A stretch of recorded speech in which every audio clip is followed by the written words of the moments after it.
Louisiana-style red beans and rice, oyster and artichoke bisque, Louisiana jambalaya. Welcome to Dishing It Out Louisiana Style. I'm Angela Bertone, your host. In Louisiana, we love to cook, we love to eat, and we love to talk about it. In Louisiana, we not only cook with our hands, we cook with our hearts. Some people call that Southern hospitality. We call that a way of life. Okay, what we're going to be cooking for you today is gumbo. And as you know, Louisiana and gumbo are synonymous. Gumbo gets its name from two words, okra and filet, which both mean to thicken. We're going to make a seafood gumbo for you today, and we're going to make a chicken gumbo, chicken and sausage. But we're also going to add some squirrel. I grew up eating all of this food. This is not something we're doing just special to look a certain way. We really are showing you how we live every day. Also, the two differences in the gumbo were originated from the Cajuns down south. The difference was whether you lived by the water or that you lived by the closer to the highland. Where you had the beef cattle and the pigs, then you had the chicken gumbo and with the sausage is what they made. When you lived closer to the Gulf of Mexico, then you had the crab, you had the seafood that was introduced into their gumbo. So gumbo was anything that you got close on hand to put in there. Two different things about the gumbo. The filet is a thickening agent and okra is a thickening agent. Now, me personally, I like okra. So does Michael. We like our gumbo hearty. So we're going to put okra in yours today. Now, filet is just going to thicken your gumbo. You're typically going to put it in your gumbo to sprinkle on top when your gumbo is complete. But you're not going to usually put it in while you're cooking. You want that on to go on your gumbo last. But I personally like the okra in mine. And also the filet comes from sassafras tree, which they use, well, my uncle Hank used to say the sassafras tree the root was made for Indian tea, the leaves are dried and grinded up into the filet. So we have that's relative to the state of Louisiana, the sassafras tree. So what I'm going to do now is I'm going to show you how we clean everything and prepare it for our gumbo. And these we call them green onions. So we're going to slice these really thin. And the reason is because they're going to almost be raw when you eat them in your gumbo. They're going to be a little bit wilted. Okay, so let me move these out of the way. And then I'm going to show you how we do our garlic and our onion. So I'm just going to, since this is a fairly small onion, I'm going to cut it once down the middle. And then I'm going to go crossways and just leave it kind of chunky. And now we're going to do your garlic. I'm just going to peel it, put it in my press. I've got my seasonings here, so we're going to go over everything we're going to put. So we have salt and black pepper, of course. We're going to use, I like habanero. A lot of people in Louisiana use cayenne pepper. And if that's what you want to use, go for it. But I like habanero because it's really hot and intense while you're eating it. But the minute you swallow that bite, the heat's gone. So it doesn't linger on my tongue for forever. It doesn't burn my lips. Another thing about the habanero is it's not bitter. I also use Zatarain's crab boil. Normally I don't put advertise as far as brand names, but I don't know anybody else that makes crab boil like this, so it has to be Zatarain's. There's my granulated garlic. I'm also going to use Rotel tomatoes. Rotel has a green onion in it, a green chili in it that's hot. You can buy mild, but I'm going to go with the original because I want some of that extra kick and spice to it. And so I even have a mild can of green chilies if you don't like the extra hot. I have some hot sauce here. Okay, and I'm going to have butter. And I think that's all my ingredients as far as what I'm going to season with. I've got some sausage here. And basically all you're going to do is you're just going to slice it in little medallions. As far as my chicken is concerned, some people take a whole chicken and cut it up. I personally like the dark meat. I don't really like a white meat in my gumbo. So I've got my chicken thighs, and then I have my squirrels. This is what we've been growing up on. We eat squirrels. All right, then we also have our shrimp and our crab. I'll show you two different types of crab meat. This is crab claw.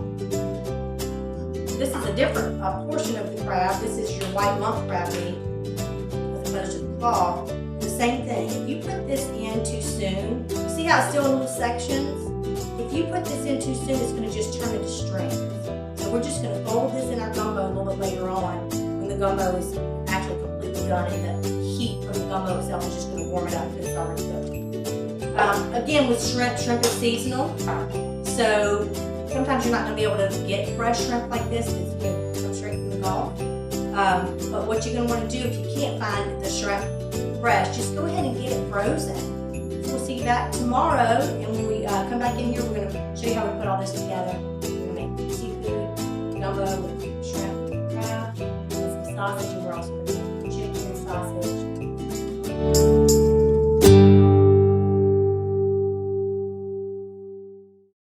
Alright, so we've done our preparation last night. You got to meet my husband. We're going to get everything ready for you.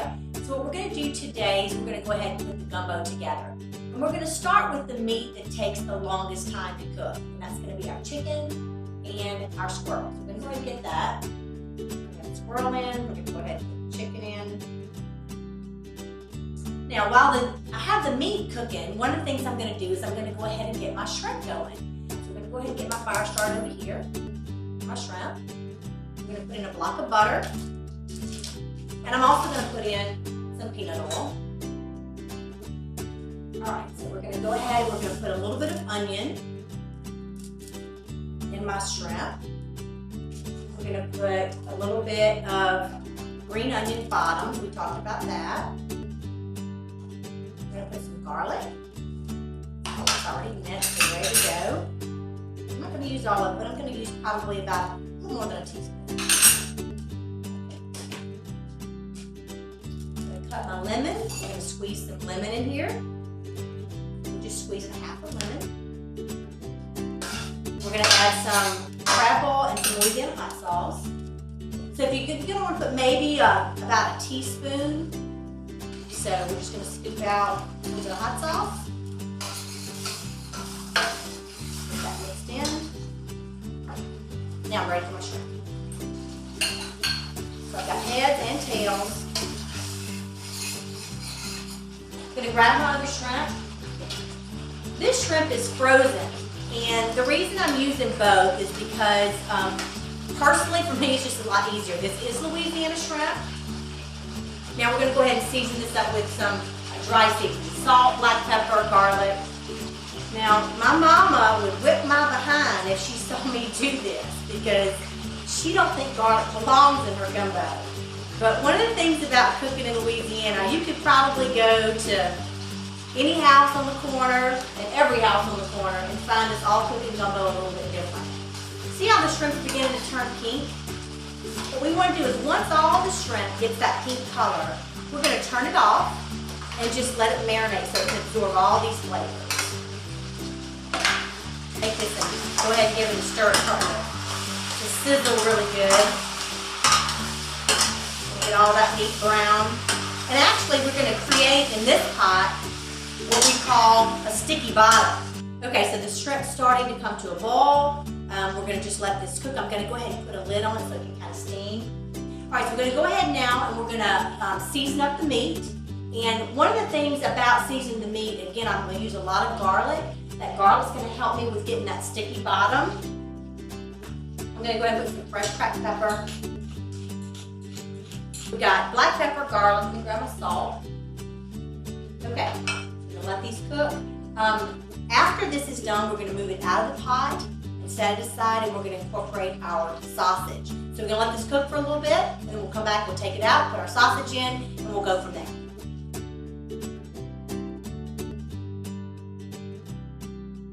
Okay, welcome back. Our chicken and squirrel is coming along really good.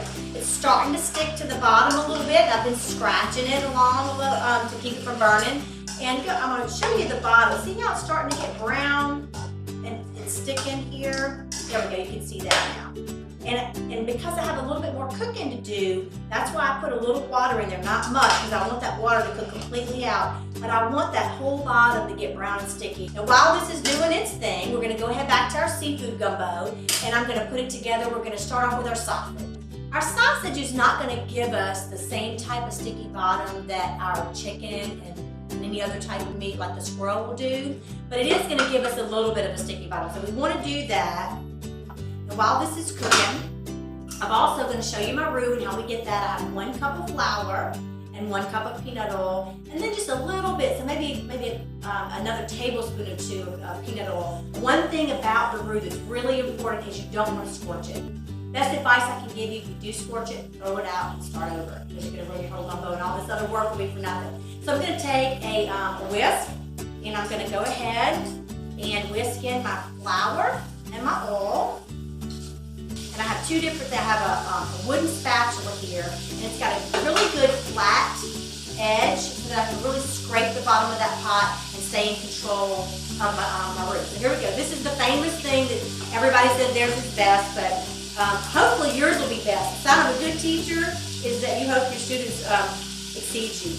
Now, my mom is one of the best teachers as far as cooking that, I just can't say enough about her. She's the reason that I love cooking.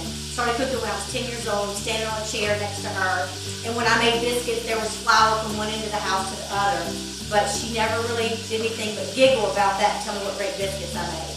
So we're just going to constantly stir the roux. You're never going to stop till you get some good triceps going when you make gumbo. And it's going to begin to start kind of a little light brown, and then it's going to get darker and darker. When Mom and Daddy would make gumbo for Christmas, they always made 2 pots of gumbo, kind of like what we're doing today. They made one with seafood gumbo, and they made one with chicken and sausage, because not everybody in the family likes seafood, and actually a couple of people are allergic to seafood. So they always made sure that everybody had what they loved at Christmas time. And if you're not from the South, you're probably thinking, gumbo at Christmas?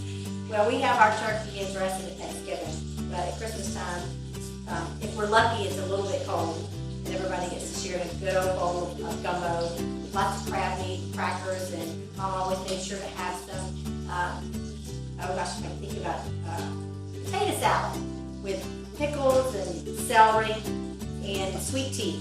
So that was our Christmas with many desserts we could fit on the counter. Okay, the roux is starting to bubble. As you can see, it's going to start sticking to the bottom a little bit and start to turn toasty brown. It's barely changing colors. It's no longer white. Now, if my sausage gets just right like I want it, which is getting close to being there, and I'm not done with my roux, basically what I'm going to do is I'm just going to turn this roux completely off and get that pot ready, because I don't want my fire on while this roux is cooking so I don't scorch it. People think that spicy and hot are the same thing. And in Louisiana, to us, that doesn't mean the same thing. All these different flavors and the sticky bottom and all the different layers of what we do is what gives us what we call spice or flavor. And you add heat to it if you like that, just a little extra punch to kind of open up your taste buds, and you can get more of the flavor on your palate to enjoy it. But that doesn't mean, spicy doesn't mean hot. Just a second, I'm taking the sausage out, and I'm going to show you the sticky bottom. And this is, like I said, it's not going to give you near the sticky bottom that you're going to have with the chicken and all the blood and coming out of the meat that we have in the other pot. But it's at least a start. So to a pot of gumbo, you're going to probably have 1 large onion and maybe a half of a small one. And you can see how those onions are starting to pick up that brown color. They're not actually browning from being cooked. They're just removing that brown off the bottom. I'm going to go ahead and add in my green onion bottoms. I'll let you see how they're not cooked all the way, but the sticky bottom, see how it's all removed? It's mostly off of the bottom, and now it's on those onions. I'm going to throw a little bit of garlic in there. While that fire's off, just stir it in. And in a minute, when I add my roux to this, it's going to cook a little bit longer. Okay, you can see that our roux is starting to get like a light, toasty, peanut butter brown. And we're just going to keep working it slowly, kind of a low heat, constantly stirring, not getting in a hurry. Okay, we're going to show you the roux now in just a second, but I want you to see this smoke starting to come up. You see that color's getting ready, but the indication is the smoke. I'm going to put it back on my fire so I can keep going. We were talking about gumbo being a word that means thick, and it comes from okra or filet, which both mean to thicken. And we were talking about, sticking together through thick and thin, or maybe being a little too thick-headed at times. Reminded me when I was little. Remember I told you I started cooking with Mama when I was about 10 years old. every now and then she'd let me go into the kitchen and cook by myself completely, just I could pick a recipe or whatever. So I was gonna make a batch of cookies. Got all my stuff out, all my dry ingredients ready, everything, trying to get it together. And I had one ingredient that I couldn't find. I looked in the pantry, I emptied every cabinet, pulled every spice out of the spice cabinet to no avail. So I go into the living room, I'm like, Mom, I can't make my cookies because I can't find a yield. I need 12 dozen. Mom laughed at me so hard that she couldn't answer me. I have my own stories about not knowing what something is or how to spell it.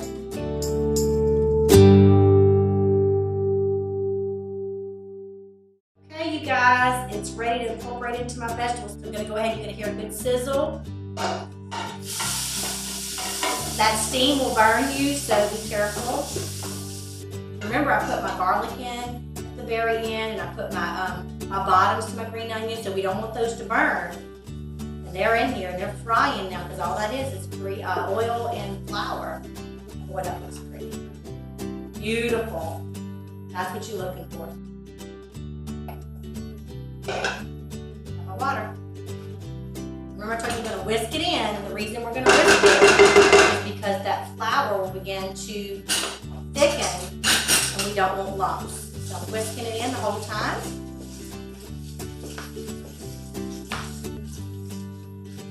And of course, this is not going to be enough water, but at least it gets it going, and I don't have to worry about it lumping up on me. And as it begins to heat up, it'll start to thicken. So you're going to want to stir it pretty intermittently. Don't just let it sit there and start to bubble.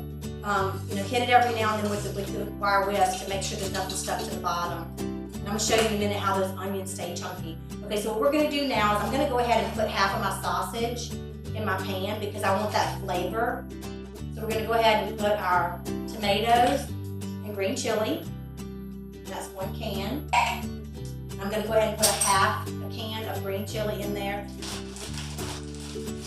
Okay, got my bag open. We talked about this last night. It'd be preferable if we could have fresh out of the garden, which is going to be sliced if it happens to be fresh. Just slice it up. If not, go ahead and get it frozen. I'm going to put it in my pot. And we don't measure with cups a whole lot in Louisiana, so just a big old handful. It's probably about maybe a half a cup. So I'm going to do that about 4 times. So maybe a cup and a half total of okra. All right, so I'm just going to fry this up.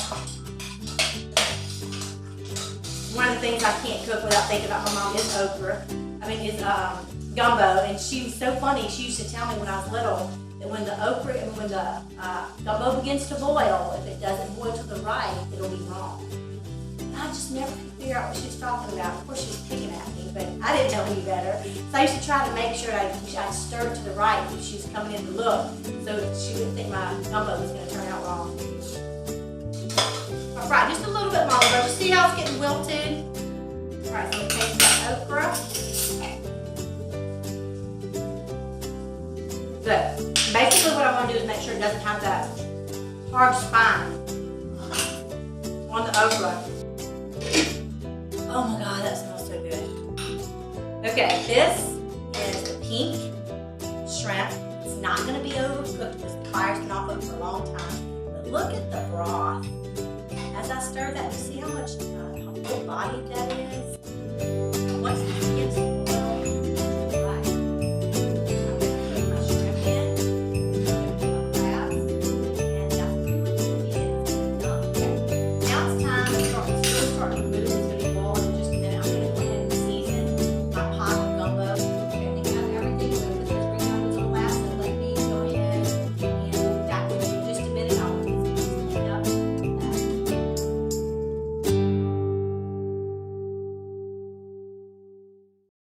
Hello and welcome back to Dishing It Out Louisiana Style. Today is our famous Louisiana gumbo. I told you so much about my inspiration, so I just want to give you just a short introduction to my beautiful mom, Sarah Lee Sala.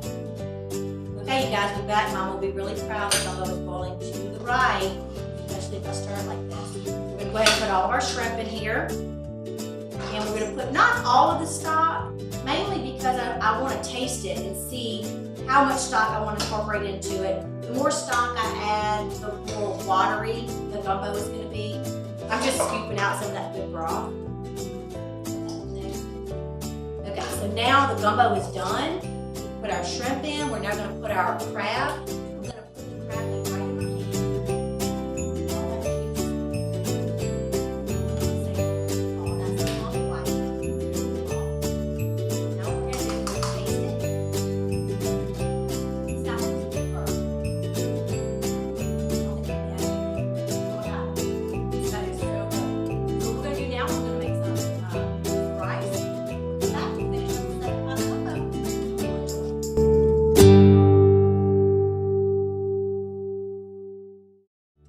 Okay, you guys, our seafood gumbo is done. We're going to plate that in just a moment, but before we do that, we're going to finish up our chicken sausage and our squirrel gumbo. So this is that sticky bottom that I was telling you about, how it's going to be a little bit heavier than what the sausage was. I'm going to try and get you a good shot of that.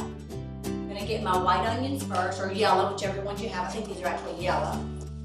All right, you guys, these onions are getting caramelized. I'm going to go ahead and add my green onion on bottom, so when we cut really chunky. And I'm gonna go ahead and put a little bit of garlic in here. Since I cooked my roux already, I'm gonna go ahead and pour that into my onions. And so we're gonna go ahead and stir it in. That sticky bottom is now gonna really come off of the bottom of the pot. I remember the first time I cooked squirrel.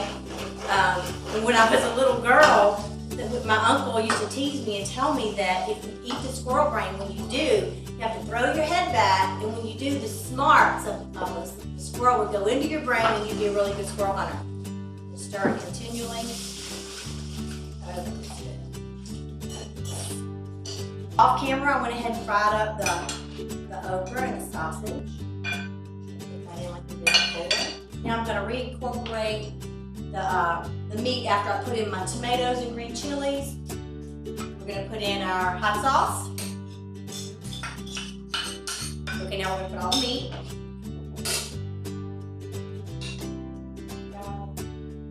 Almost done. Oh my gosh. So this is perfect. All right, now what we're going to do is we're going to show you the gumbo. We're going to plate it. So there you go, seafood gumbo. Oh my God, running down my page. Okay, so there's your Louisiana gumbo. Thank you for tuning in to Dishing It Out Louisiana style. Join us next time.